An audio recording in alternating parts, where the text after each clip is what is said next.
Itu maksudnya. Maka dikatakan roh kebenaran ketika ia datang dia akan memuliakan aku. Itu yang pertama. Tapi kita tidak sedang membahas itu. Yang kita bahas adalah secantik apapun ajaran Kristen, sebaik apapun agama Kristen, sekasih apapun agama Kristen dalam pandangan dunia, itu semu. Kenapa? Karena yang mereka canangkan dan yang mereka praktekkan itu adalah pengajaran dari Kristus palsu yang bukan Yesus. Itu dulu. Karena yang dikatakan iblis itu memang memperindah segala sesuatu kejahatan itu nampak seperti indah. Yang jadi permasalahan di sini adalah ketika Yesus mengatakan dirinya, aku manusia. Sampai kapanpun aku manusia. Mau sampai dunia kiamat pun aku manusia. Bahkan aku datang kedua kalinya sebagai manusia.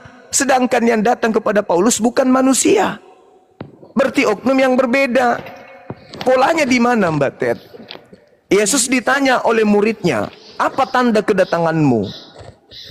Tanda kedatanganku adalah seperti kilat yang memancarkan sinar dari timur sampai ke barat.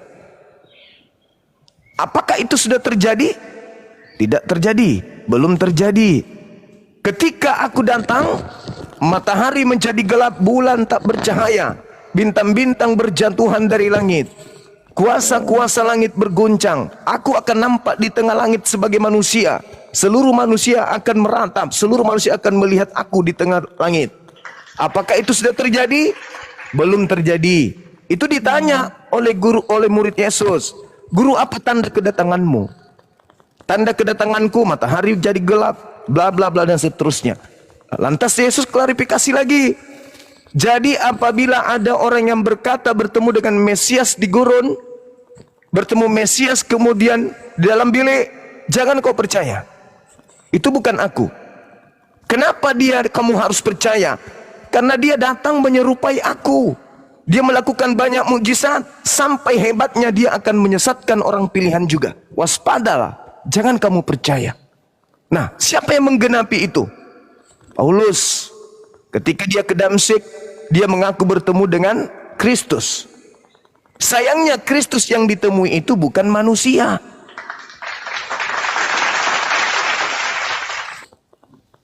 Kalau ada yang mengaku bertemu dengan aku di padang gurun, jangan kamu percaya. Paulus datang nih. Paulus datang, Mbak Ted, kepada muridnya. Lantas mengatakan, aku bertemu dengan gurumu di padang gurun loh. Menurut pesan Yesus, muridnya percaya atau jangan percaya, Mbak?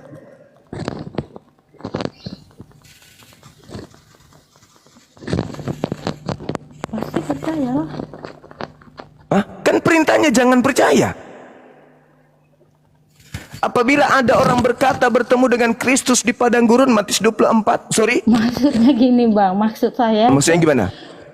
Murid-murid pasti percaya apa yang dikatakan oleh Yesus. Nah, berarti ketika Paulus datang mengaku, hei murid-murid Yesus, apa paman?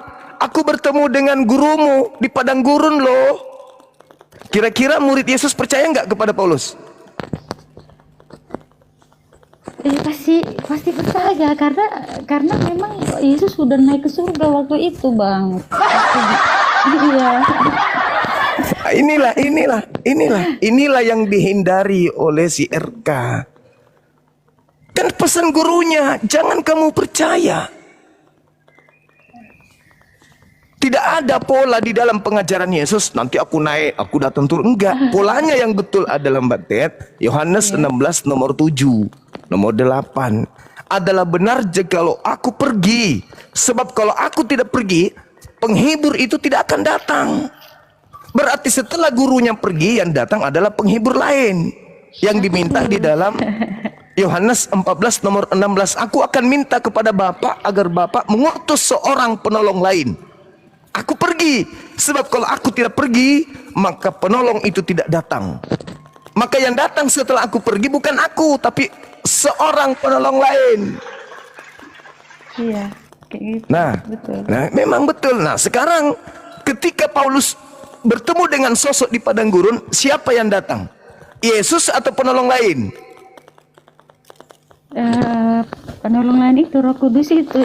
Loh, bukan Roh Kudus yang datang. Bang, itu keesaan itu di situ gitu loh. Nah, itu dia masalahnya. Masalahnya itu di situ. Itulah makanya Yesus mengatakan, waspadalah kepada penyesat, karena oknum ini akan menyesatkan. Salah satu contoh penyesatannya adalah Mbak Ted sendiri mengatakan Roh Kudus itu adalah Yesus itu sendiri loh, Tritunggal itu loh. Nah, itulah tanda bukti penyesatan yang terjadi menurut nasihat Yesus. Jelas kan? Bukan. Jadi gini Bang, kita kan di Ketritunggalan itu ada muncul. tiga yang kita sebentar dulu kasih waktu saya untuk mengatakannya ya. Saya cuma mengatakan muncul. Silakan. Ya, jadi pertama kita katakan adalah Bapa, ya kan, atau di kitab-kitab terdahulu dikenal dengan Allah Abraham, Allah Ishak, Allah Yakub, atau Allah yang Maha Besar, Allah yang Maha Kuasa, begitu kan. Lalu kemudian itu penggembalaannya, atau dia ingin mengajarkan langsung untuk menyelamatkan itu, dia menyatakan dirinya karena dia sudah berjanji akan menggembalakan umatnya, umat pilihannya, begitu, yaitu umat Israel, ya kan. Lalu dia menyatakan dirinya, dan itu kedatangannya sebagai manusia. Dia menyatakan dirinya di dalam diri Yesus itu katakanlah dalam rangka untuk menyelamatkan manusia melalui apa diselamatkan? Pengajaran supaya kembali menyembah Tuhan yang esa, melakukan yang baik, menghindari perintah-perintahnya yang ada di hukum Taurat, begitu. Dan dia punya masa, Tuhan itu punya masa yang ditetapkan oleh dirinya sendiri, ya. Maka dikatakan ketika di kayu salib sudah selesai, dan Yesus pun mengatakan semua ini sudah diajarkan. Lalu dia kembali lagi ke surga. Lalu setelah naik ke surga, maka ada pencurahan Roh Kudus. Disitulah Bapa, Anak, dan Roh Kudus itu, begitu. Dan Roh Kudus itu ada di dalam diri setiap orang yang percaya. Gitu. Baik Mbak Ted, saya ingin tahu dari Mbak Ted, Yesus mati berapa kali? Yesus mati 1 kali. 1 kali. Tanda kalau dia mati, roh keluar dari jasadnya, karena dia manusia kan? Mati dia, meninggalkan jasad terjadi ketika di bumi. Naik lengkap dengan jasad, betul? Iya. Ketika naik lengkap dengan jasad, di dalam Ibrani 10 nomor 12, dia duduk selama-lamanya di samping kanan Bapa.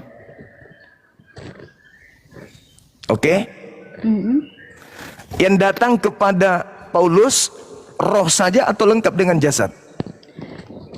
Pada Paulus kan waktu itu cahaya yang sampai si Saulus tuh buta. Ya, silau sekali. Ya, silau sekali. Berarti benarlah kata Yesus yang mengatakan dalam Lukas 10 nomor 18, aku melihat iblis turun dari langit ke bumi seperti kilat.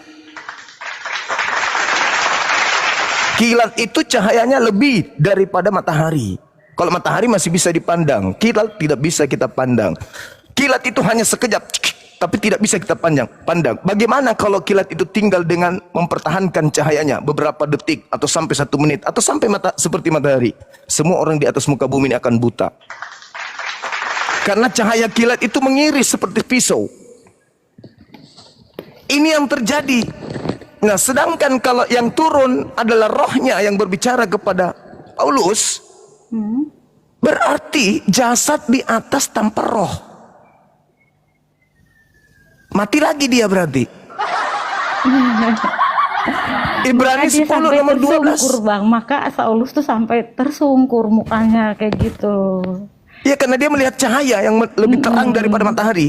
Itu siapa menurut Yesus? Ya Yesus kan dia berkata, mengapa engkau menganiaya aku? Begitu. Itu dia. Jadi saya pun bisa begitu. Pakai mic sembunyi di belakang tembok. Akulah Yesus yang kau niaya. Sekarang permasalahannya yang pertama adalah Yang pertama adalah di dalam pengajaran Yesus di dalam Matius 16 nomor 20, Yesus mengatakan apa kepada Petrus, Mbak? Jangan kau sampaikan, jangan kau kabarkan kepada siapapun kalau aku ini adalah Kristus. Jangan. Oke. Nah, sedangkan khotbah Petrus di dalam Kisah Para Rasul nomor 36, di situ Petrus berkata apa? Yesus yang kamu salibkan itu telah dijadikan menjadi Tuhan dan Kristus.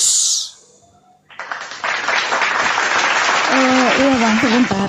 Kembali dulu kepada pernyataan Abang yang mengatakan, ya bukan Abang sih, Yesus yang berkata kepada Petrus, jangan katakan kepada siapapun bahwa aku adalah Mesias. Iya, betul sekali. Dan itu tidak cuma satu kali dikatakan Yesus kepada ke-12 muridnya dan kepada orang yang mengikuti dia ketika dia sedang mengajar. Why? Kenapa begitu?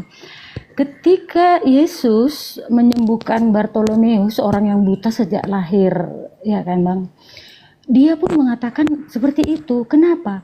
Karena pada masa itu, pada waktu itu, apabila ada orang yang mengikut Yesus atau mendukunglah katakan, atau mengikuti Yesus lah, dia akan dikucilkan di antara persekutuan mereka. Dan Yesus tidak mau itu terjadi kepada yang mengikutinya, sehingga ia mengatakan, dan itu ada dicatat di Alkitab kok Bang. Karena orang tua Bartolomeus pun ditanya, apakah itu anakmu? Iya, memang dia buta sejak kecil. Apakah Yesus itu yang menyembuhkan? Dia bilang, dia sudah dewasa, tanya saja dia sendiri, begitu. Lalu ada catatan tulisan lagi di bawahnya, mengapa berkata seperti itu? Karena setiap orang yang mengaku Yesus itu adalah Tuhan, Nabi, pasti akan dikucilkan Bang. Sehingga itulah yang selalu dikatakan Yesus, jangan bilang aku Mesias, jangan bilang siapa-siapa, kayak gitu. Ya, oke. Alasan boleh dibenarkan.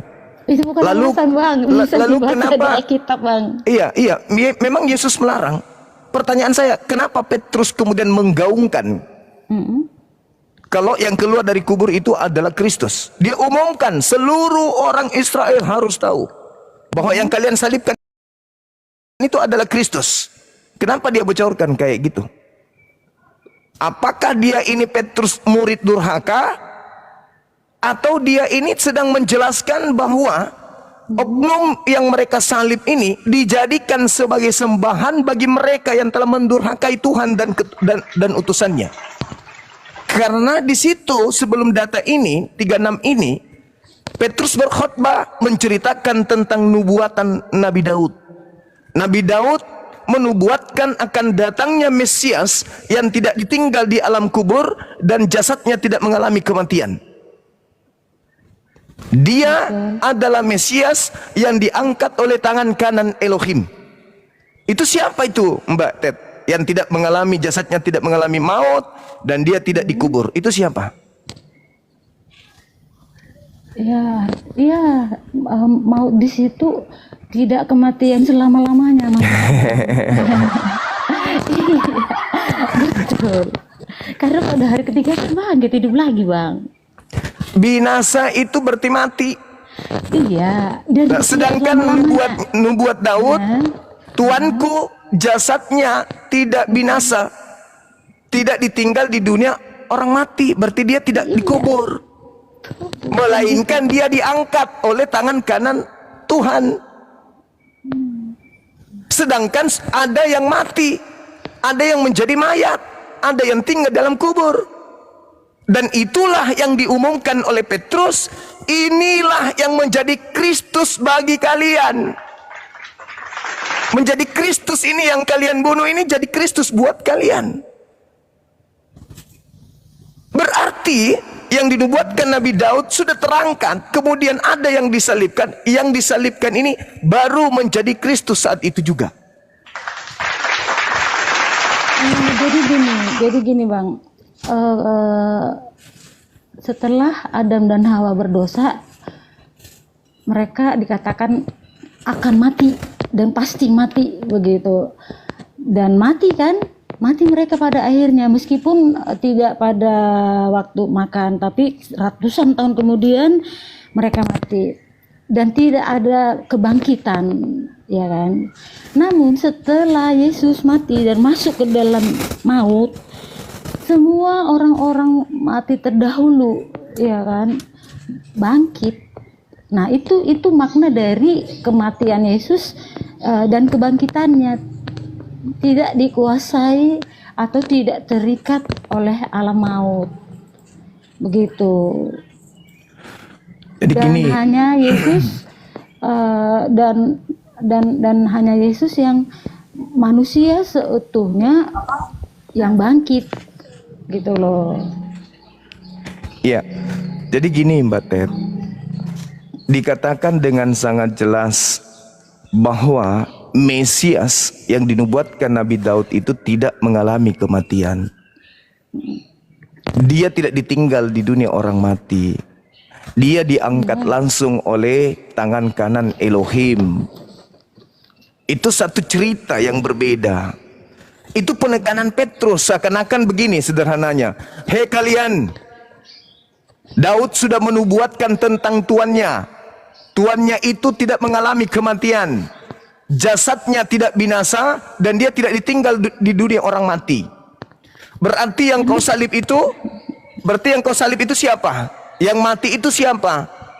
Yang tinggal dikubur selama 3 hari 3 malam itu siapa? Apakah tuannya Daud atau bukan? Dan Yesus pun bangkit, jasadnya pun nggak ada di dalam kubur, Bang. Saya tanya lagi, sekali lagi.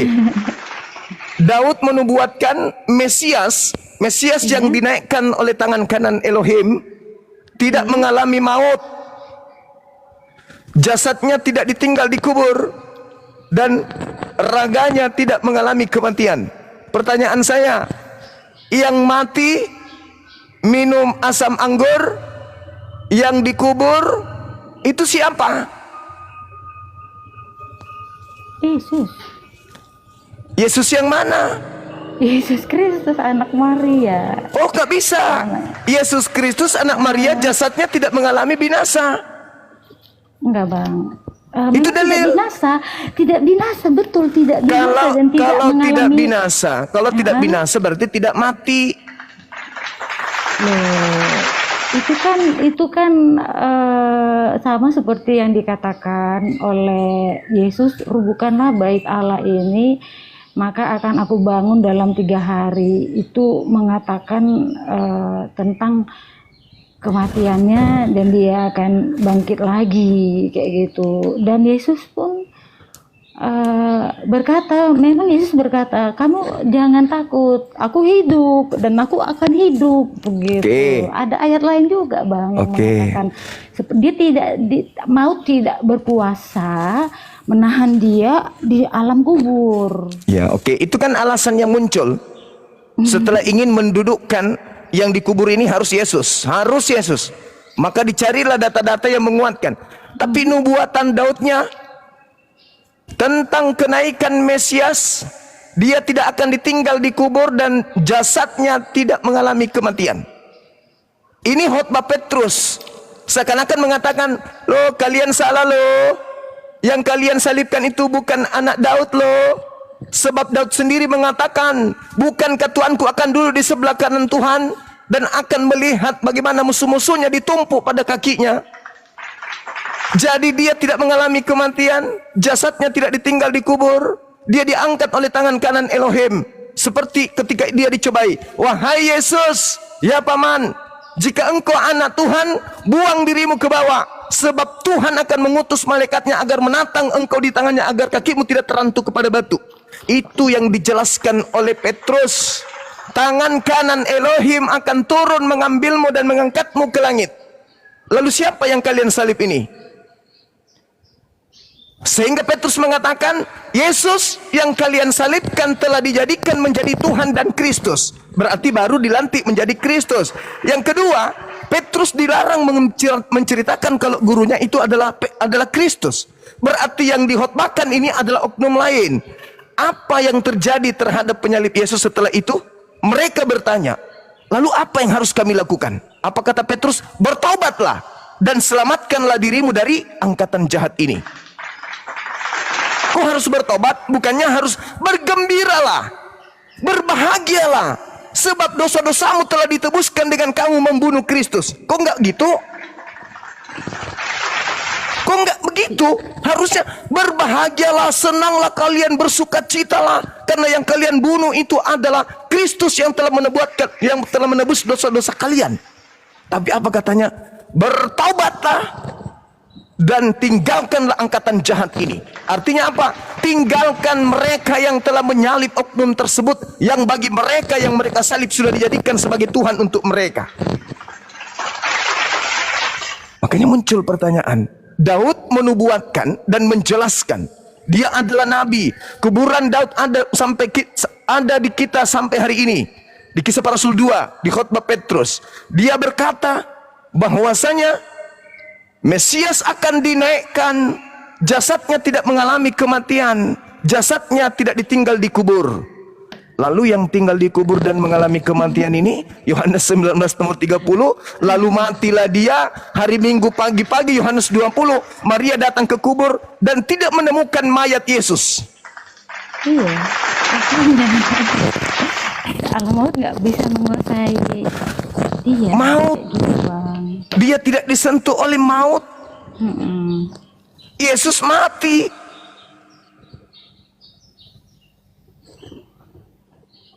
Yesus mati itu kan fisik ya. Ya, enggak binasa. Nubuatannya di dalam Kisah Para Rasul itu jelas, jasadnya tidak mengalami kematian. Sedangkan ini ada nih yang mati nih, ada yang mati nih. Dan yang mati ini baru dijadikan menjadi Kristus. Sedangkan anak Maria di Lukas 2 nomor 11, sejak lahir dia sudah Kristus duluan. Malah RK mengatakan, oh bukan dari sejak lahir, sejak dari kitab Kejadian 3 nomor 15, di dalam Targum Yonatan dikatakan Mesias sudah ada. Tuh, bayangkan tuh. Dia lebih menguatkan argumentasi saya. Berarti yang baru jadi Kristus ini siapa? Karena Yesus. Jadi gini Bang, Bang. Jadi kan gini ya, Allah itu kita tidak dapat lihat. Nanti sabar dulu ya, sedikit aku menjelaskan ya Bang ya. Silakan. Allah tidak bisa kita lihat. Bahkan dia juga mengatakan kepada Musa waktu itu ya, di Keluaran 6 itu ayat 3 itu, tidak ada yang bisa hidup melihat Allah, begitu. Lalu di dalam perjalanan dunia ini, peradaban dunia, Allah itu kecewa, begitu, kecewa. Lalu melihat banyak para raja-raja pada waktu itu nggak bagus lah terhadap umatnya, ya kan.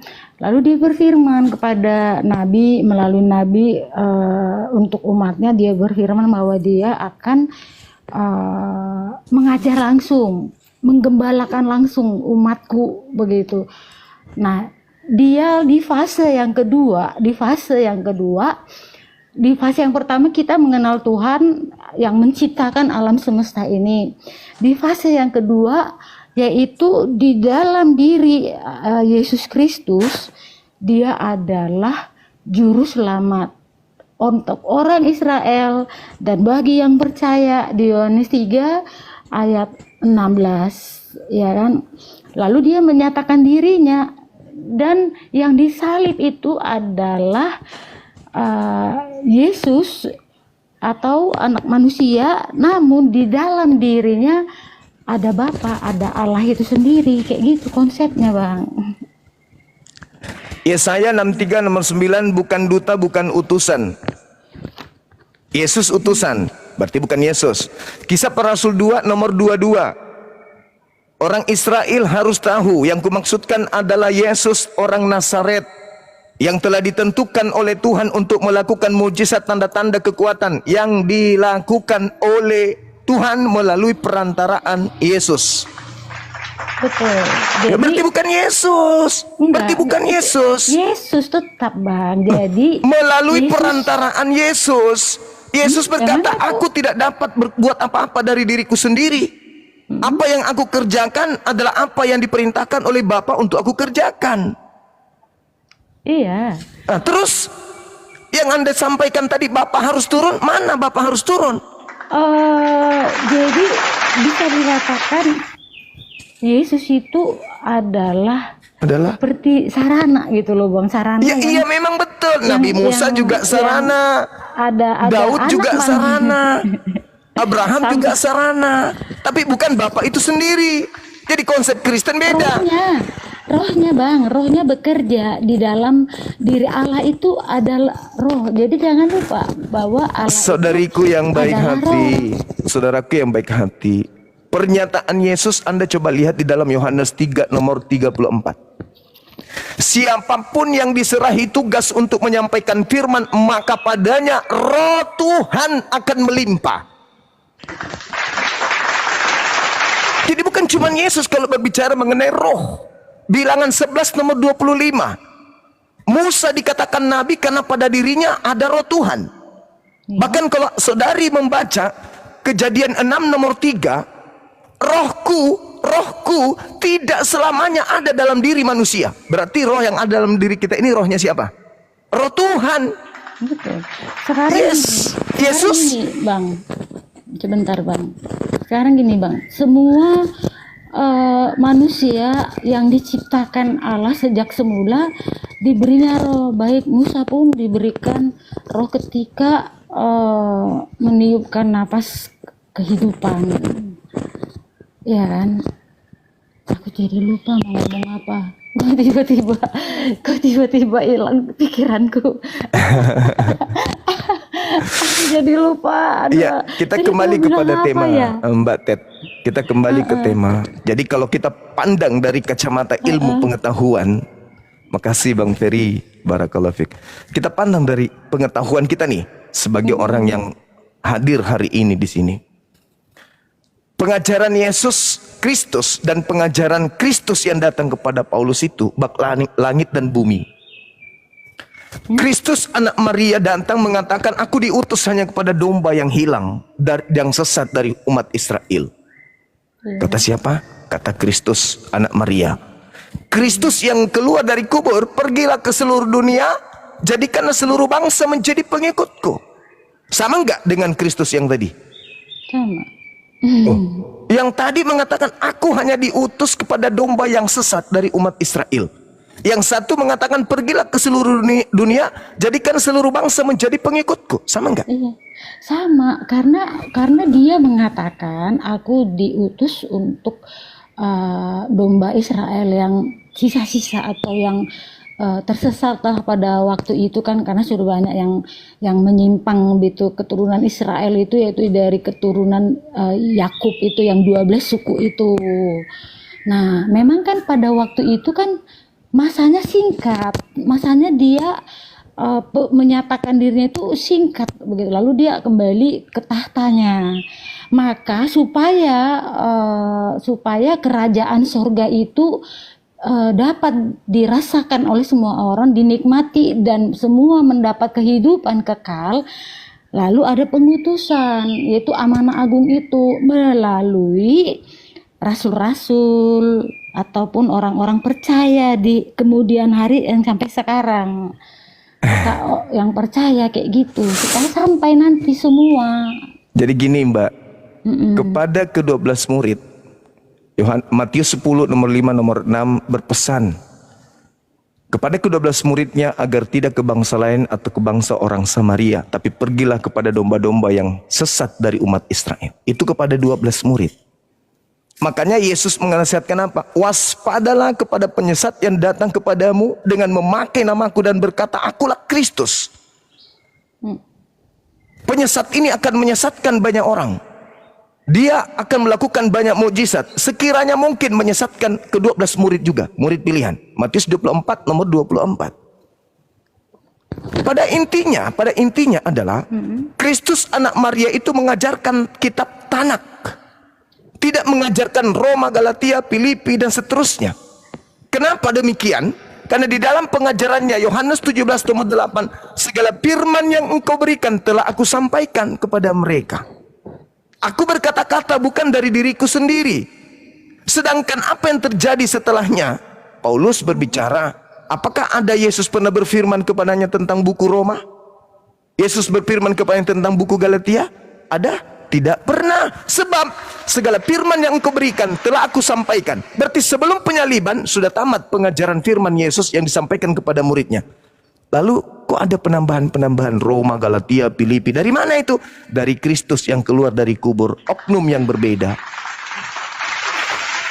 Iya, jadi kitab-kitab Filipi, Galatia begitu ya. Memang Rasul Paulus ada menuliskan atau dia ketujuh jemaat Paulus itu. Nah, biasalah Bang, kalau orang kalau bikin buku, bikin judul sendiri kan kayak gitu Bang. Iya. Jadi buku sendiri ya, bagus. Iya. Oke, Mbak Ted. Itu emang seperti itu gitu loh. Siap. Kitab-kitab itu ya kayak para nabi itu kan bikin juga judulnya sendiri, siapa yang membuatnya, mengumpulkannya menjadi satu buku. Iya. Oke. Kitab. Oke, Mbak Ted, kita sapa dulu tamu kita. Saudara Reno monitor. Amang. Selamat pagi. Iya, pagi. Dari sekte mana? Katolik. Ya, Saudara saya mau nanya Bang. Darwin, jangan ribut dulu. Mas Darwin. Izin Bang. Bang? Iya, silakan. Iya. Jadi sesuai pesan Bang Juma, Iya. setelah debat kemarin di Superboy, Iya. untuk yang Kristen dibaca lagi Alkitabnya, dan saya sudah membaca Bang. Iya. Saya sedikit menemukan Kebenaran. Dilanjutkan. Silakan. dari tadi malam ini sudah saya ingin pertanyakan nih Bang. Ya, Iya. tentang Yesaya 29 ayat 12 sampai 24 tuh Bang. Bisa dijelaskan Bang itu Bang, maksudnya apa itu? Bisa. Abraham, Nabi Musa, Daud, Salomo, Yesus, Paulus, Lukas, Markus, Matius, Petrus tidak mengalami hal yang dinubuatkan di kitab tersebut. Lalu siapa yang mengalami itu? Ini harus tergenapi, nggak bisa tidak. Kalau Anda percaya bahwa Yesaya 29 itu adalah firman Tuhan, maka orang cerdas akan berpikir tuh, harus menelan pil pahit ini. Katanya firman Tuhan, berarti Anda harus kemudian menjelaskan dan menguraikan kepada dunia. Ini loh kebenaran yang tertera di dalam kitab kami. Kebenarannya adalah ketika Paulus didatangi seorang Roh Kudus, disuruh membaca, dia mengatakan, aku tak sanggup membaca. Apakah itu terjadi? Tidak Bang, dia jenius Bang orangnya Bang. Jenius. Dia bukan orang yang buta huruf kan? Sedangkan nubuatnya adalah ketika kitab termaterai itu diberikan kepadanya, disuruh baca, apa katanya? Saya tidak bisa membaca. Siapa yang memenuhi itu?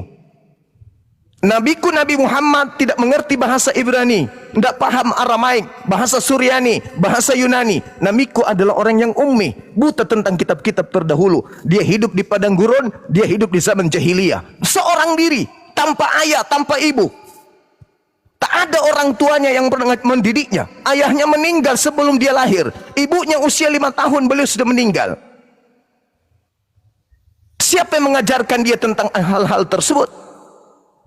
Tidak ada. Ikra. Saya tidak bisa membaca. Ikra. Nggak bisa membaca. Ikra. Saya tidak bisa membaca. Loh, kok sama seperti yang dinubuatkan itu? Kok sama? Atau jangan-jangan dari pihak Kristen yang membuat settingan ini? Al-Quran dulu datang, habis itu dia ceritakan, oh Nabi Muhammad tidak bisa membaca, kita buat yuk di kitab kita supaya cocok dengan Nabi Muhammad. Kan tidak Bung. Kitab Yesaya itu 600 tahun sebelum Masehi sudah tertulis. Nabiku abad ke-7, 1300 tahun sudah tertoreh nubuatan itu, baru datang baginda Rasulullah Muhammad SAW. 1300 tahun bukan waktu yang singkat. Apabila kitab termaterai itu diberikan kepada seorang yang mampu membaca, dia mengatakan tidak bisa membaca. Yang tidak bisa membaca pun sama, aku tidak bisa membaca. Dan ingat di dalam Ulangan 18, apa katanya? Aku akan membangkitkan seorang nabi yang sama seperti Nabi Musa. Oke, Anda menolak, bukan Nabi Muhammad, silakan saja. Silakan. Tapi Ulangan 34 nomor 10, apa katanya? Aku tidak akan membangkitkan seorang nabi dari Bani Israel yang sama seperti Musa. Lalu yang dinubuatkan di dalam Ulangan itu nabi dari mana? Nabi yang sama seperti Musa. Aku akan menaruh firmanku di mulutnya. Aku akan menaruh firmanku di mulutnya. Nabi Muhammad tidak ada ucapan-ucapan yang berasal dari dirinya sendiri. Semua dari Allah. Aku taruh firmanku di mulutnya. Oke, bukan nabiku. Silakan Anda tolak. Wah, pandai-pandaian itu Bang Zuma. Oke, bukan nabiku. Lalu siapa, Bang? Yang sama seperti Nabi Musa, yang ditaruh kemudian di mulutnya firman Tuhan. Ulangan 18 nomor 18. Lalu siapa itu? Lukas, Theophilus yang mulia. Aku menuliskan, aku menyusun berita-berita sesuai dengan hasil penyelidikan akan peristiwa-peristiwa yang terjadi di antara kita. Bukan firman Tuhan. Paulus, dari Rasul Paulus yang diangkat menjadi Rasul oleh Yesus. Aku mengatakan kepadamu, bukan dari mulut Tuhan. Matius, Yohanes, bukan dari mulut Tuhan. Nabi Muhammad, Iqra. Habis itu besok membahas tentang sholat. Belum selesai sholat, bahas lagi tentang zakat. Belum tentang zakat, bahas lagi harta warisan. Belum selesai, bahas lagi tentang anak yatim piatu. Kok nggak nyambung? Karena yang dia terima apa yang datang dari langit. Kalau yang datang B, yang datang Z. Kok nggak tersusun? Karena memang bukan karangan. Beliau mengatakan apa yang difirmankan. Beliau menyampaikan apa yang diwahyukan. Tidak sesuai settingan. Oh, ini membahas salat aja terus dibahas sampai tuntas. Oh, ini bahas tentang peperangan aja terus sampai tuntas. Enggak. Itulah bukti bahwa aku akan menaruh firmanku di mulutnya. Dan di dalam Kisah Para Rasul 3, Anda buka sekarang, nomor 2223. Apa yang dikatakan di sana? Bukankah di dalam kitab Taurat Musa dikatakan bahwa Tuhan akan membangkitkan seorang nabi yang sama seperti Musa? Nah, nomor 23-nya coba Anda lihat. Dan akan terjadi. Akan terjadi berarti harus terjadi. Apa yang akan terjadi?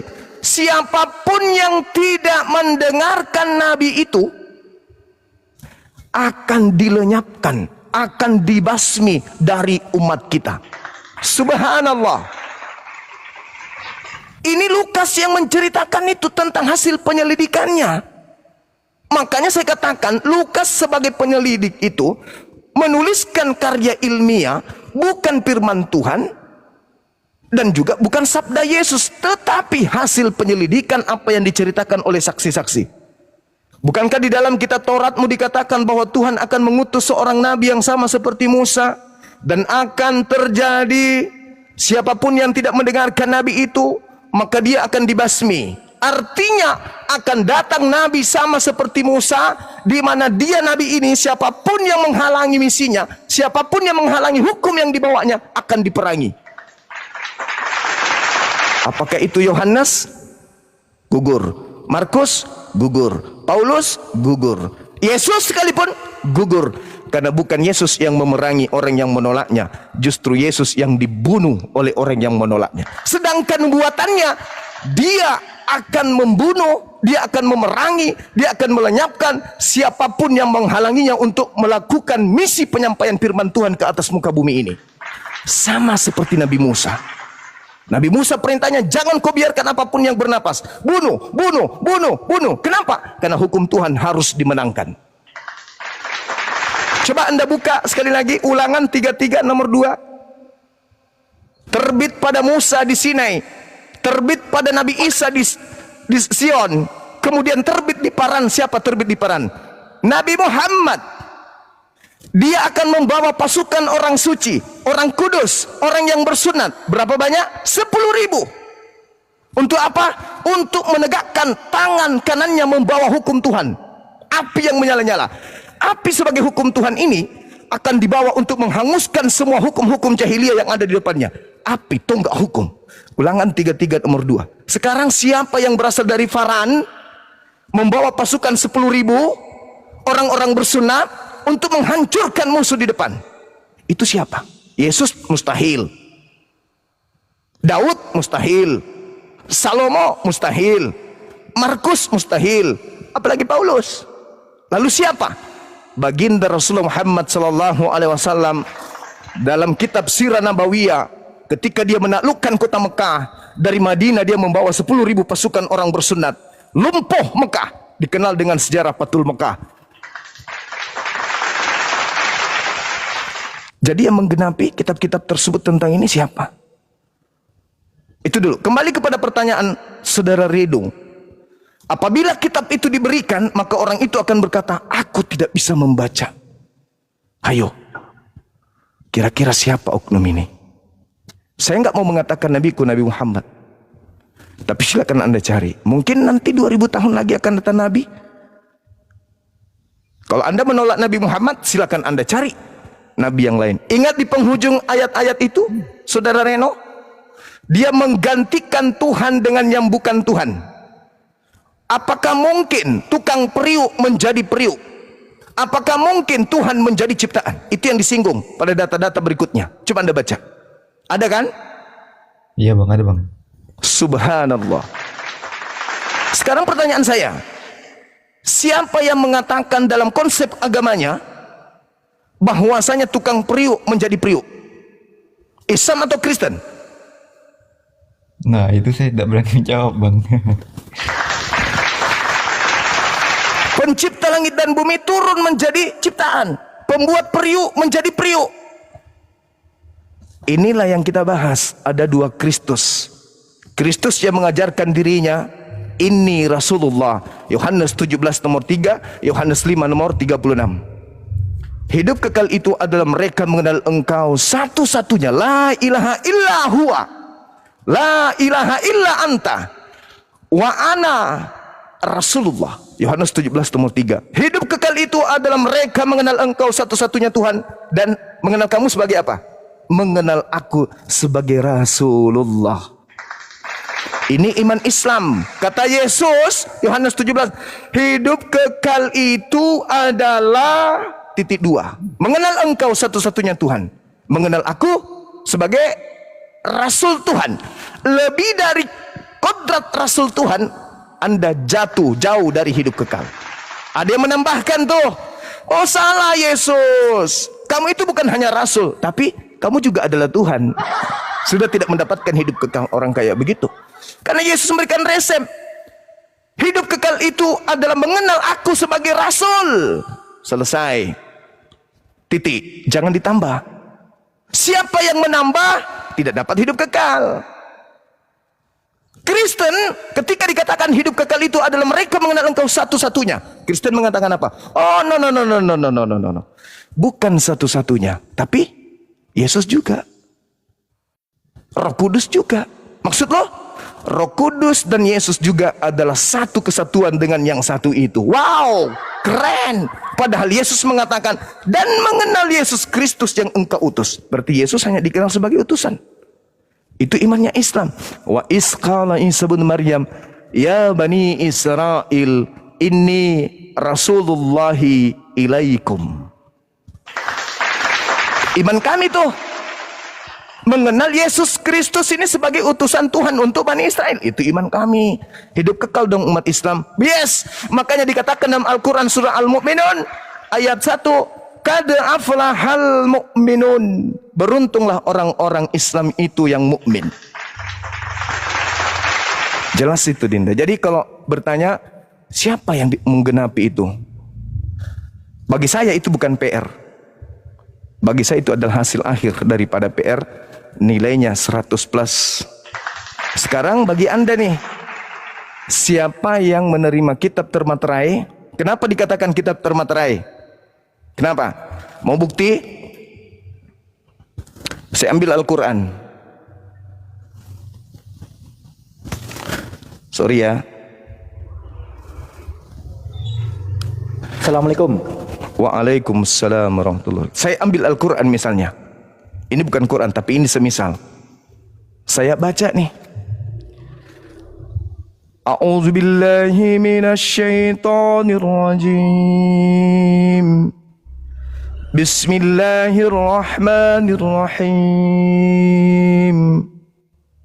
Innamal mu'minuna alladhina idza dzukirallahu wajilat qulubuhum wa idza tuliyat 'alaihim ayatuhu zadatsum imana wa 'ala rabbihim yatawakkalun. Termaterai. Semua orang mendengarkan. Anda paham maksudnya?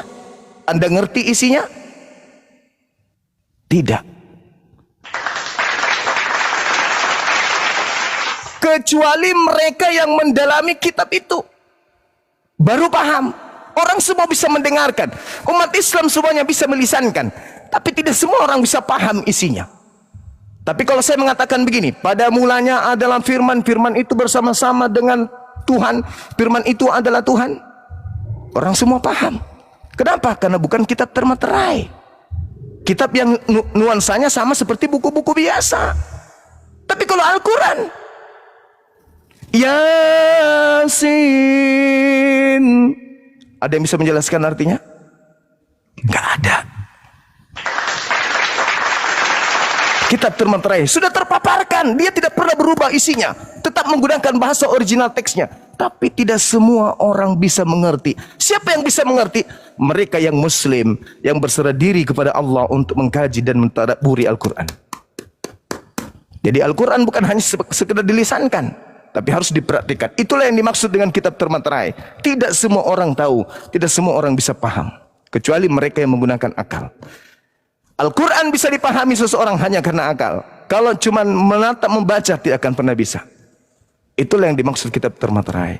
Kenapa Al-Quran itu turun ayat pertama Iqra? Apa makna Iqra? Baca. Baca. Pencapaian yang bisa dicapai oleh manusia di atas muka bumi ini, apakah karena duit? Karena tahta? Karena harta? Karena wanita? Karena pangkat? No. Yang dimaksud Iqra adalah senjata ampuh untuk melumpuhkan alam semesta. Bisa orang menciptakan pesawat tanpa Iqra? Bisa orang menciptakan listrik tanpa Iqra? Bisa orang menciptakan segalanya tanpa? Tidak bisa. Setinggi-tingginya title yang dimiliki oleh manusia, konsep awalnya adalah Iqra, Iqra, Iqra, Iqra. Baca. Bacalah dengan nama Tuhanmu yang menciptakan. Baca dengan mata, baca dengan perasaan, baca dengan kulitmu, baca dengan situasi, baca dengan kondisi. Baca, baca, baca. Apa perintah Tuhan? Kita diutus ke bumi untuk apa? Untuk menjadi pemimpin. Tanpa baca bisa nggak? Nggak bisa. Maka mujizat yang kita butuhkan zaman sekarang ini adalah mujizat yang mampu melumpuhkan alam semesta. Apa itu? Membangkitkan orang mati? No. Belah lautan? No. Tapi apa? Ilmu. Di mana itu? Al-Quranul Karim. Iqra bismi rabbikal ladzi khalaq. Jadi untuk melumpuhkan alam semesta, yang dibutuhkan manusia bukan mujizat sihir. Membangkitkan orang mati, ente leheng ente. Bukan. Tetapi yang dibutuhkan untuk melumpuhkan lautan, melumpuhkan udara, melumpuhkan daratan adalah Iqra bismi rabbikal ladzi khalaq. Maka Al-Quran syarat dengan ilmu sains dan teknologi. Karena itu yang kita butuhkan, bukan yang lain. Sekira begitu, Saudara Reno. Salam kenal ya. Bersyukur saya Anda mendengarkan nasihat saya untuk membaca Bible, mendalami Bible dengan seksama. Karena di Bible itu ada kebenaran, kata Quran. Kata Quran, di kitab-kitab terdahulu itu ada kebenaran, di kitab-kitab terdahulu itu ada cahaya. Tapi Al-Quran juga mengatakan, lima talbisunal haqqa bil batil. Kenapa kau mencampur adukkan antara kebenaran dan kesalahan kebatilan? Seperti itu, saudara. Jadi semakin hari Al-Quran semakin bercahaya, semakin hari Bible jatuh, tak berdaya. Semakin manusia menemukan titik kesempurnaannya sebagai makhluk, semakin Bible ditinggal oleh kesempurnaan manusia. Al-Quran, Bible penuh cahaya Quran. Bible turun penuh dengan kegelapan. Tak ada yang bisa dijadikan sebagai sandaran. Orang boleh bangga, Barat menemukan ini, ilmuwan menemukan ini. Tapi apakah itu ada unsur dari Bible? No. Orang bisa menjadi cerdas karena meninggalkan Bible. Orang bisa menjadi bodoh karena meninggalkan Quran. Tidak ada orang cerdas karena mendalami Bible. Tidak ada.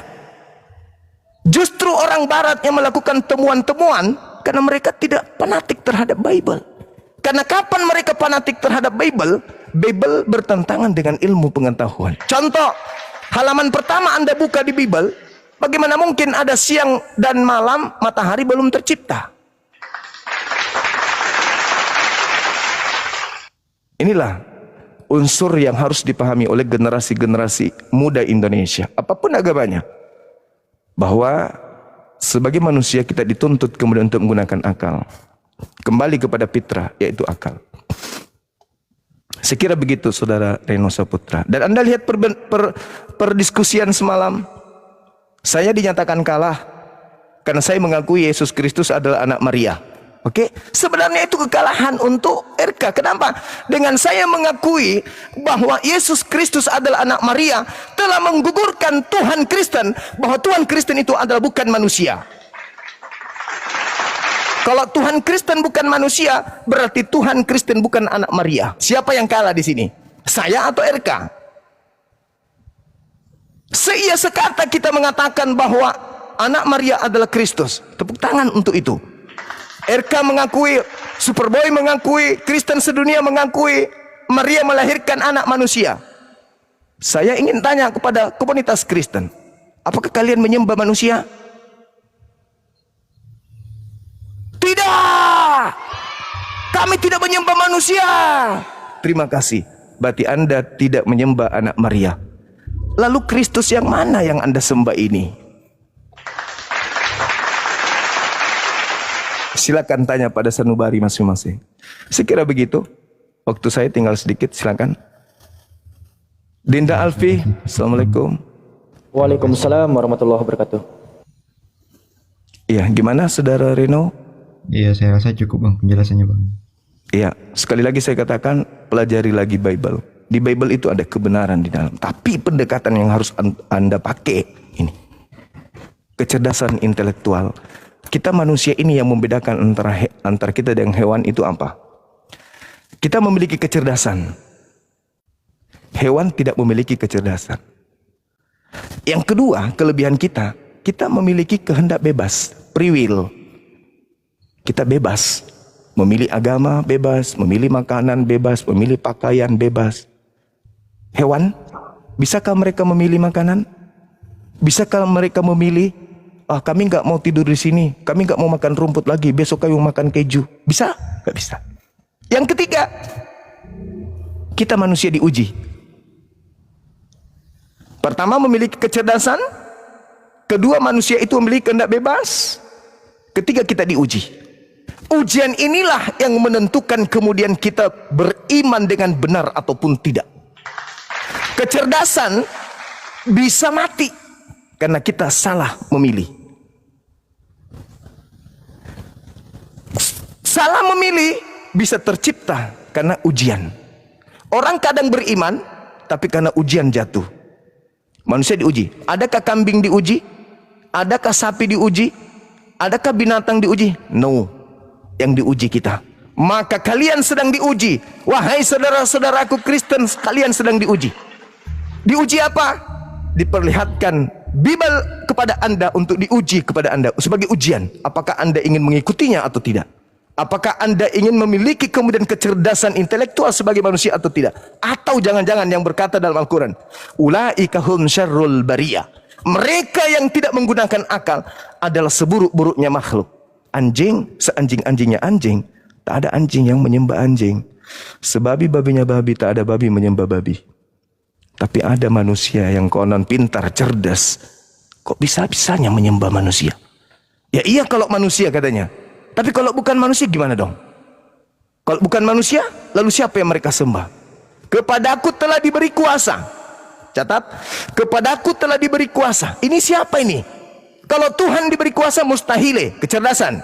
Unsur pertama kecerdasan. Kepadaku telah diberi kuasa. Ini siapa diberi kuasa ini? Siapa yang memberinya kuasa dan siapa dia yang diberi kuasa? Tuhan kah dia? Kok Tuhan diberi kuasa? Kok Tuhan diberi kuasa? Berarti yang kalian sembah adalah makhluk Tuhan yang diberi kuasa. Itulah yang Petrus khotbahkan. Yesus yang kalian salibkan itu telah dijadikan menjadi Tuhan dan Kristus. Oh my God. Bang Bukan. Reno Saputra tuh apa bang? Religiusnya bang, pahamnya. Iya, silakan Saudara Reno. Iya, Reno apa? Pahamnya apa? Penganut apa? Itu aja sih bang yang mau tanyakan bang. Iya, maksudnya ditanya dari agama mana Agama maksudnya apa Mbak Ted? kamu, Reno? Oh, Kristen Katolik. Oh Katolik. iya, Kristen. Jadi sekaligus menanggapi apa yang Bang Juma sampaikan mengenai Iqra ya. Iqra itu artinya membaca. Membaca kita Reno bukan hanya membaca kitab suci saja Reno. Nah, kalau kita membaca ingin mendapatkan atau mengetahui Bang Suma, ada RK di bawah bang.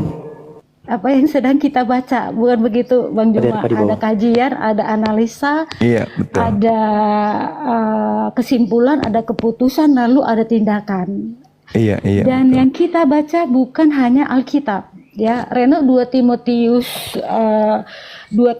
3 ayat 16 di situ dikatakan segala tulisan yang diilhamkan Allah memang bermanfaat untuk mengajar, untuk menyatakan kesalahan, untuk memperbaiki kelakuan, dan untuk mendidik orang dalam kebenaran. Jadi selain kita mendengarkan siraman rohani dari berbagai macam media atau tulisan, di Alkitab ini bisa diperbaiki kesalahan kita ya, agar kita terhindar dari berbagai macam tindakan-tindakan yang sampai bisa menarik kita melakukan tindakan yang sifatnya kriminal.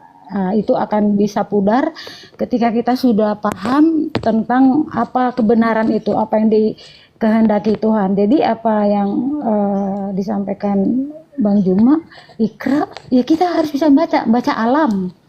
Orang di pantai bisa baca alam. Dengan bunyi burung atau angin atau daun berguguran pasti mereka bisa mengatakan oh ini mau pasang naik, mau pasang surut. Atau ketika di lembah gunung ada gunung Merapi, ada asap ini, oh ini akan gunung meletus. Atau siapa yang dihadapkan kita bisa baca. Oke. Ya, gitu Baik, ya. Mbak Ted. Maaf ya Bang Juma ya. Iya, nggak apa-apa. Tapi Reno juga harus tahu, harus pandai membaca mana dari penyesat, mana dari utusan Tuhan, gitu ya. Jangan asal baca juga. Harus baca, karena kalau yang bersumber dari penyesat dibaca lantas dipercaya, berarti sesat dong jadinya. Karena yang namanya penyesat itu pasti punya ilmu untuk menyesatkan. Tidak mungkin aku ingin menyesatkan kamu, nggak mungkin. Dia adalah orang cerdas, dia adalah orang pintar yang mau menyesatkan. Kalau dia salah awalnya, maka seluruhnya akan salah. Saya kira begitu. RK nggak ada di bawah minta permintaan. Silakan naik, Saudara RK. Silakan. Ada RK. Atau mau kita jambak aja, tadi dia tapping-tapping di bawah bang. Oh sudah, dinaikkan, tidak apa-apa. Mungkin Mbak Ted barangkali mau rehat atau Saudara Reno. Kita naikkan RK dulu di sini. Iya, oke Bang. Iya, makasih Mbak Ted. Sehat selalu ya. Iya. Oke, makasih. Dinaikkan, dijambak aja suruh naik. Tappingnya tenggelam. Bang RK di ini lagi Bang RK. Naik dulu bang. Silakan Saudara RK naik ke sini. Yang adalah anak kemarin sore, kata dia, apa dibilangnya? Mengalahkan Bang Suma. Ya, silakan naik. Naik yuk. Mana RK? Naik lagi RK. tappingnya tenggelam sama komen netizen Iya, semua. tapping lagi dong. Tapping lagi, RK. Dia nggak request soalnya. Saya hanya ingin bertanya satu pertanyaan saja sama RK. Ketika saya dan Anda sepakat Kristus adalah anak Maria, apakah di situ Anda tidak merasa kalah? Harusnya Anda sudah kalah di situ. Kenapa? Karena yang kamu sembah itu bukan anak manusia. Maria manusia, melahirkan anak manusia. Ketika kita sepakat, yang membuat saya kalah aturan, karena saya menyetujui Anda, sebenarnya itu adalah kekalahan bagi Anda. Dan itu adalah aib bagi orang Kristen. Kenapa? Karena ternyata yang kalian sembah adalah manusia, anak Maria. Itu aib. Ayo. Jadi menang atau kalah itu artinya tuh.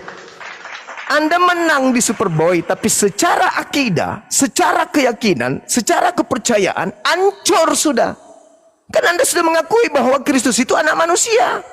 Berarti dengan kata lain, 2000 tahun Kristen tertipu mengira menyembah Tuhan, padahal dia menyembah anak manusia. Sekarang siapa yang kalah? Siapa yang menang?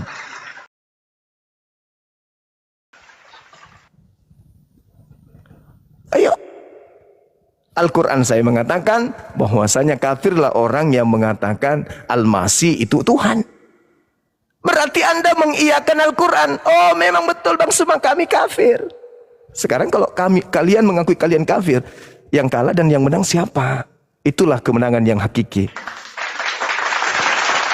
Anda sepakat.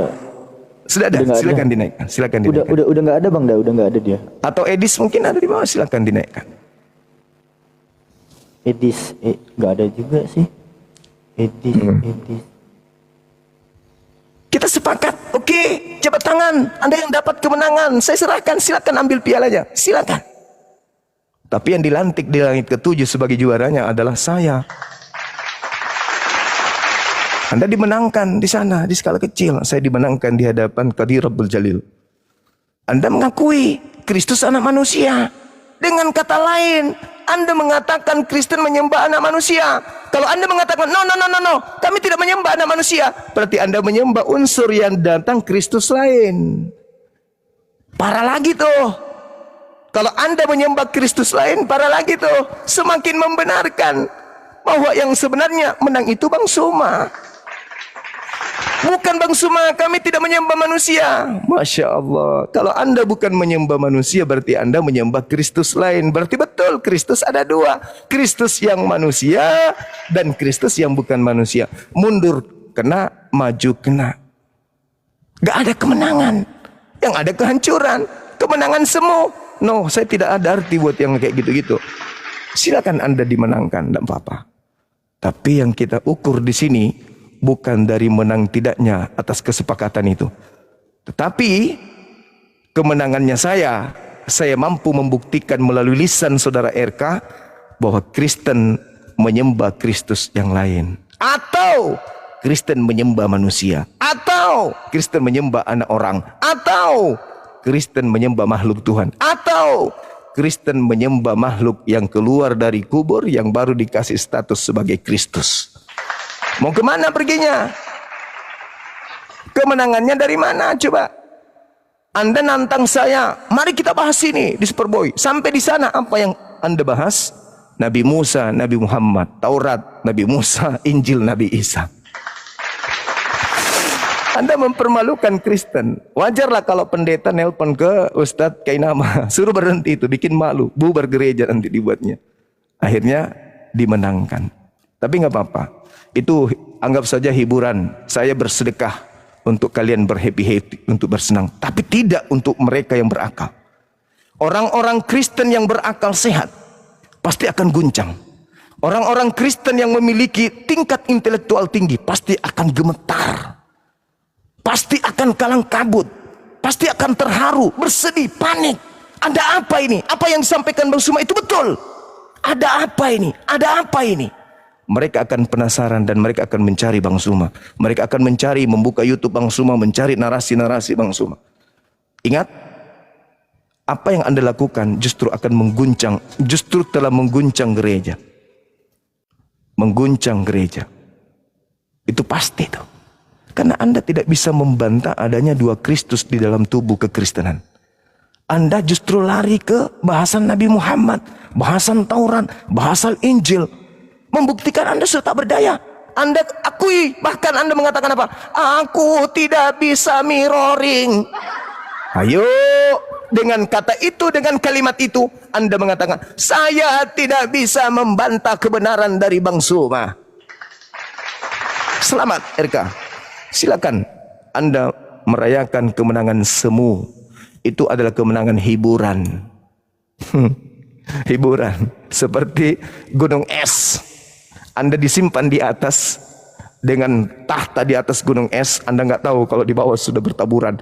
Hancur lebur di bawah. Orang sudah pada berpikir untuk meninggalkan Kristen. Tinggal Anda sendiri nanti bertahta di atas kursi rotan yang tua. Saya kira begitu. Ya, kalau saudara RK masih ada, masih ingin kemudian berdiskusi, silakan. Anda mau bawa lagi saya kemana? Kemarin Anda tantang saya di Filipina. Saya bilang jangan di Filipina, di tempatmu aja di Flores. Saya datang ke sana di NTT. Anda lari, Anda batalin. Anda ajak lagi di Superboy, saya datang. Sampai di sana, tema sudah ditentukan, Anda lari kemana-mana. Berpikirlah di situ. Orang-orang Kristen cerdas pasti berpikir, ini ternyata mulut doang, mulut besar. Anda memperlihatkan Targum Yonatan ketika Anda membahas tentang Kejadian 3 nomor 15. Anda menguji saya membaca Ibrani. Saya tertawa. Saya tertawa geli. Dan saya ingin tahu, biar orang Kristen tahu. Inilah kelasnya si RK nih, yang selalu menjual mulut-mulut seakan-akan dia pintar, cerdas. Saya kasih buku Ibrani, aku suruh baca. Aku bilang apa? Kita kemudian acak. Habis itu kita baca. Gak mau. Tidak sanggup. Dan kemarin pas di Superboy, saya pancing. Saya pancing untuk membaca Ibrani. Tidak ada lagi dia perintahkan, baca ini, baca ini. Kenapa? Dia tahu kalau Bang Suma sudah tahu senjata matinya. Tahu kartu matinya. Bahaya ini Bang Suma ternyata. Disuruh baca Ibrani, saya disuruh malah saya kalang kabut. Kembali ke tema, kembali ke tema. Loh, yang suruh tadi baca Ibrani kan Anda. Kembali ke tema, kembali ke tema. Lihat mukamu yang pucat itu, lihat mukamu, jangan ke situ, palingkan kameramu. Tadi katanya nantang bahasa Ibrani. Nah inilah kelas kalian. Mulut doang, cuman congor. Ini kosong. Tidak seperti Islam. Diisi ini dulu baru ngomong. Ente ngomong dulu, ini kering kosong, kerempongan di dalam, keroncongan ini otak kosong, cuman ada isinya dedak. Kebanyakan minum Coca-Cola itu Bang. Isinya gas semua. Itu nggak ada. Jadi kalau RK masih mau mengulang penderitaan silakan. Saya lihat kok orang-orang nonton kok kemarin 1 jam pertama itu Anda nggak bisa ngapa-ngapain. Mau ngomong apa saya ini nggak bisa lagi. Mau kemana perginya? Bingung Anda kan? Pada saya dengan santainya hanya membuka HP, aplikasi HP doang. Ini dalam Lukas 2, ini dalam Kisah Para Rasul 2. Gitu doang, tunjukkan. Paniknya minta ampun, lari kemana-mana. Gak ngapa-ngapain pun saya. Bagaimana kalau Anda menghadapi anak-anak saya yang ahli data? Seperti Ardiansa, Kores, Dinda Alfi.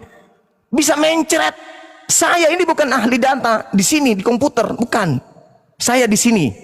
Jadi ketika Anda bertanya, dan saya menjelaskan, saya harus buka data. Itu mengganggu saya. Mengganggu data itu karena saya polanya dalam mengajarkan, dalam mengedukasi, itu adalah otak dan mulut. Saya tidak pakai mata dan mulut, tapi otak dan mulut. Itu orang cerdas itu. Maaf memuji diri sendiri sedikit, nggak apa-apa. Orang cerdas itu bukan mata ke mulut, tapi dari sini ke sini. Saya kebiasaannya dari sini ke sini. Kamu suruh dari sini ke sini, ya lelet lah. Harus buka ini, harus begini, harus alamak. Nah itulah yang kemudian saya dikalahkan kemarin. Tapi tidak apa-apa. RK kalau masih mau mempermalukan Kristen se-Indonesia, sedunia, silakan tantang saya lagi. Silakan. Kalau Anda masih mau malu lagi, jadi Anda sudah kalah, habis itu dibungkus dengan topeng kepalsuan. Wah, mau Anda dimenangkan. Tepuk tangan sedunia. Orang Kristen yang melihat itu mengatakan, nih kau gigimu, nih kau hidungmu. Orang Kristen bilang gitu dalam hati. Apa menang? Gak ada kemenangannya itu. Kita sudah lihat bagaimana si Suma-Suma ini mempermalukan dia di situ, cuman mulutnya aja. Ini gini. Nih kamu RK, orang Kristen pun mengatakan itu. Menang dari mana? Bang Suma sudah bertanya dan dia menjawab. Giliran dia ditanya tentang Kristus yang keluar, yang dihotbahkan Petrus itu siapa? Larinya ke Taurat, Injil. Jadi orang Kristen pun menggerutu, orang Kristen pun benci, jengkel. Ternyata anak ini cuma mulut doang. Itu yang terjadi. Informasi itu datang dari teman-temanku yang Kristen. Bang Suma, hebat kamu bang. Kristen loh. Loh kok bisa kayak gitu? Saya kan kalah. Enggak. Dia itu cuma congor, mulut besar. Saya jadi Kristen aja malu. Kan dia nantang Bang Suma bahas itu. Iya tuh, sampai di sana kok nggak bahas itu, malah bahas yang lain. Tidak ada bantahan.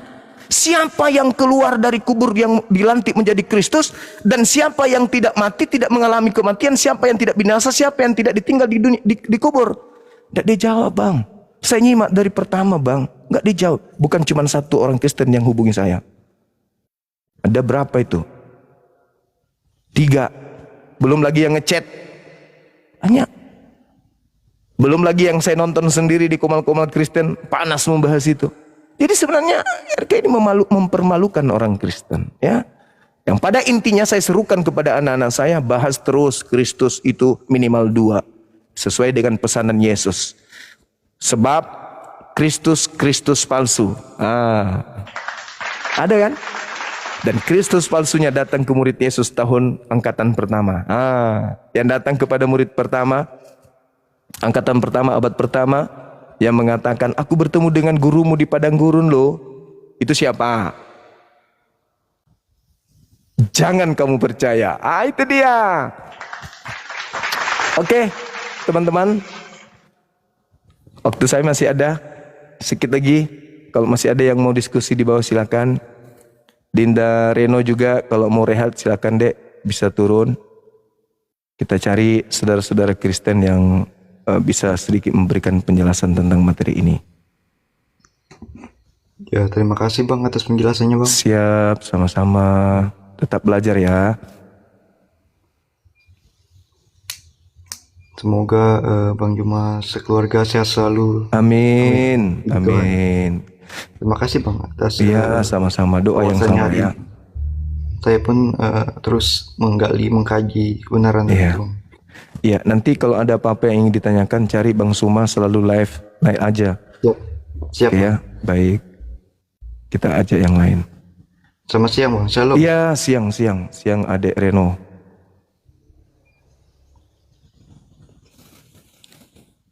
Dinda Alpi masih ada kah? Hadir Paman. Masya Allah.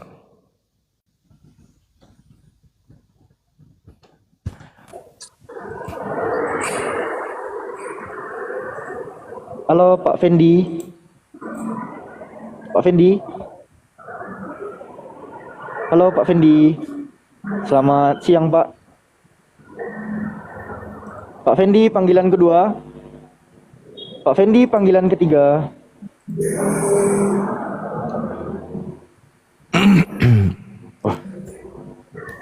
Terima kasih juga teman-teman yang ada di YouTube ya. Masya Allah, barakallah fiik.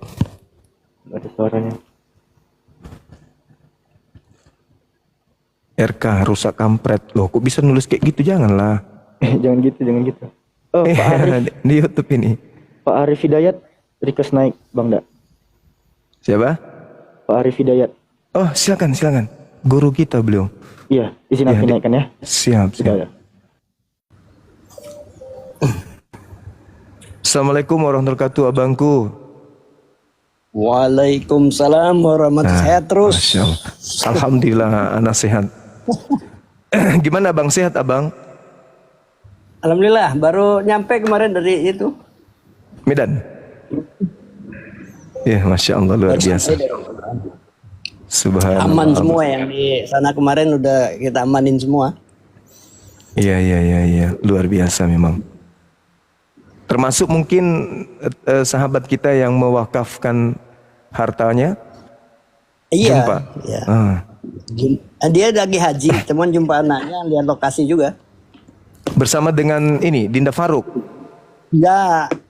Enggak, saya sendirian. Oh. Jadi kemarin Oh, itu kan saya lagi cari 3 lokasi tanah, Bang, Oh, untuk kantor. siap. Takut kalau rame-rame fitnah nanti. Iya, Saya iya. lagi nyari 3 lokasi tanah untuk kantor. Kalau campur itu takut fitnah nanti nggak enak. Masya Allah. Kantor mau harga berapa? Kalau boleh tahu. Ambil aja rumah saya, Bang. Di tengah kota. Enggak, di Medan, di lokasi Medan. Iya, Saya di cari kantor Medan. di Medan kemarin. Betul, di Medan. Ada rumah. 6.400 meter. Tapi di tengah kota. Punya- 6.400.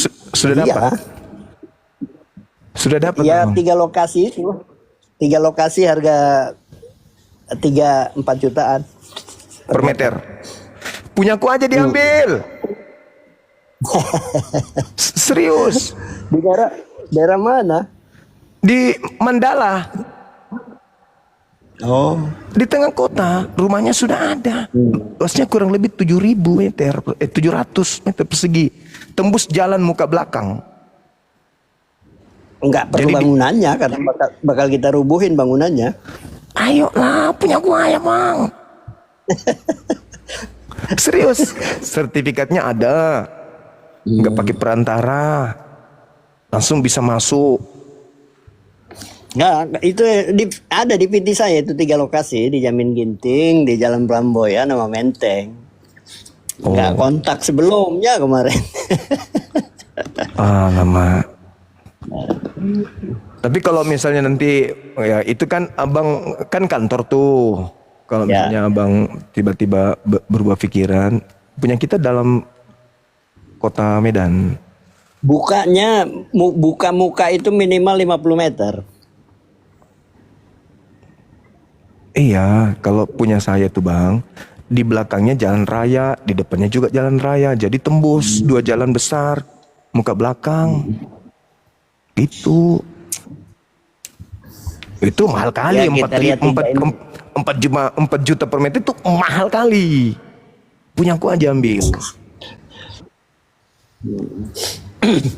Ya nanti nih 3 ini cocok nggak pimpinan? Kalau pimpinan cocok, salah satunya kalau nggak cocok cari lagi nanti. Ya, info-info aja bang ya, mana tahu kita jodohkan ya. Ya, ya.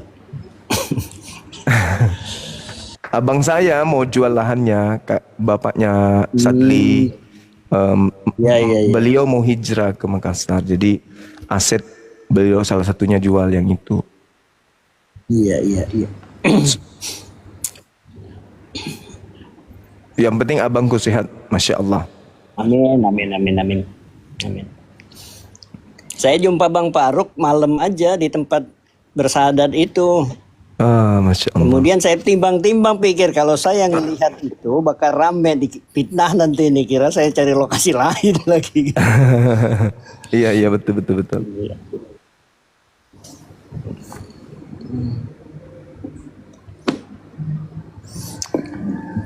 Ini harganya Alpi masih di Jakarta, Dinda. Alfi di Bandung. Dinda Alpi masih di Jakarta. Di Bandung Pak Arif. Wow, jalan terus ada kita ini, Bang. Iya betul. Nuker Jadi jalan, itu Pak dia, Arif. jadi gembala dia. Iya. Jadi gembala dia, keliling-keliling dia. Banyak kali misionaris Pak Arif, harus ditalang mereka semua. Harus ditakar. Iya betul.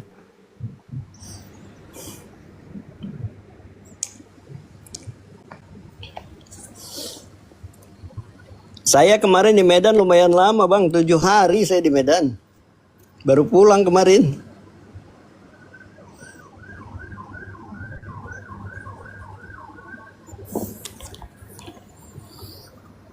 Iya. jaringan Sepekan berarti ya. Abangku sepekan berarti di sana. Iya, sepekan. Jaringan Pak Arif hilang itu merah. Iya. Bang Arif. Jaringan. Bang Arif. Bang. Suara saya kedengaran, Bang. Bang. Sampaikan Yuk. ke pimpinan, Bang. Abang Siap, belinya siap. luasnya berapa? 650. Iya kan? 6.400. 6.000. 6.400. meter persegi. Iya. Luas sekali ya. Luas sekali berarti. Minimal buka depan itu harus 50 meter Oh, kalau untuk pintu masuk utama kan. punya kami cuman 900 meter, hampir 1000. Kupikir tadi 6,5, Oh, iya, 620. Nggak masuk, nggak Nggak masuk masuk. berarti. Gak apa-apa. Bukan rezeki berarti. Belum. Belum rezeki. Atau kirim ke saya yang udah jual itu. Siapa tahu ada teman-teman saya yang mau ke Iya, sana. betul Bang. Kita jualnya murah, 900 meter itu. Muka belakang kita hanya lepas 2,5 aja. Tanpa perantara, langsung dari Bang Suma ke pembeli. 2,5. Dan itu kelas 1 kan di Medan. Jalan Mandala itu kan kelas 1. Ini aja dikirim alamatnya ke saya, nanti kalau ada teman berminat biar menghubung 2,5 kan per meter. Gimana? 2,5 per meter. Intinya 2,5 M. Luas 900 hampir 1000. Berapa itu? Siap. 2,5 tuh udah semua, ada 900. Nah, itu dia. Ya. Iya, silakan. Nanti kita jumpa Bang Arif. Insya Allah bulan depan saya Siap. di Jakarta. Mungkin sekitar lama juga nanti sampai Juli di Jakarta. Oke. Alfi. Kalian Alfi itu ya bantu jemput antar kalau Gimana Bang? Oh, jaringannya Bang kita ini. bilang lagi.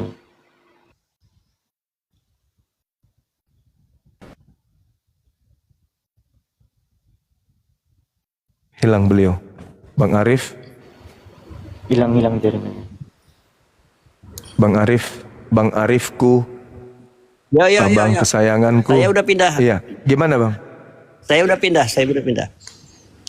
Berarti bulan depan Iya. sekaligus antara Nanda ya?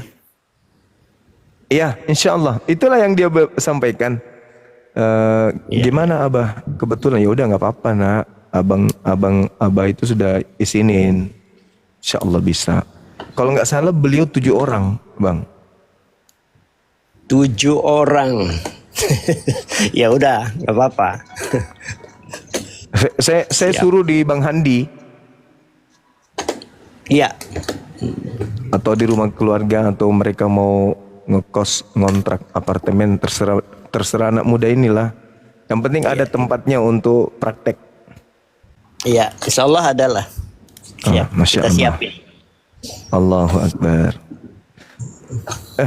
Bang Arif kenal nggak dengan Ibu Jaksa yang dari Makassar Siapa? di Jakarta? Siapa? Kalau kami ngenalnya sih Puan Bese, kepala kejaksaan, Iya. orang sekampung. Ya. Nanti mau jumpai beliau kalau di Jakarta. Iya. Beliau ke Jati di sana. Oke. Bang, Ya. ada yang minta naik, namanya Azza, katanya ada pertanyaan penting, gimana Bang? Dinaikkan. Siapa ini ya nelpon? Halo Bang Azza, selamat siang Bang. Assalamualaikum Bang. Waalaikumsalam. Waalaikumsalam. Nanya apa Bang? Ada pertanyaan penting Bang, mohon dijawab Bang. Soalnya ini masalah orang-orang yang sudah penipu Bang. Saya tadi malam nonton live kan. Terus ada sahabat Bang Suma gitu, 01, suaranya persis seperti Bang Suma. Terus dia minta koin siapa ada ceritanya itu orang Kristen kan nantang sahabat Bang Suma itu. Kalau ada satu orang Muslim pun kirim paus, saya botakin kepala, saya lompat dari muras, terus ada orang kirim kan. Terus dia lari. Dia bilang nggak sah. Terus tengah malamnya saya nonton lagi Bang, dia mengaku keponakan Bang Suma, terus orang kirim lagi paus. Pertanyaannya Bang? Iya, itu apa asli apa bukan itu Palsu Bang, palsu.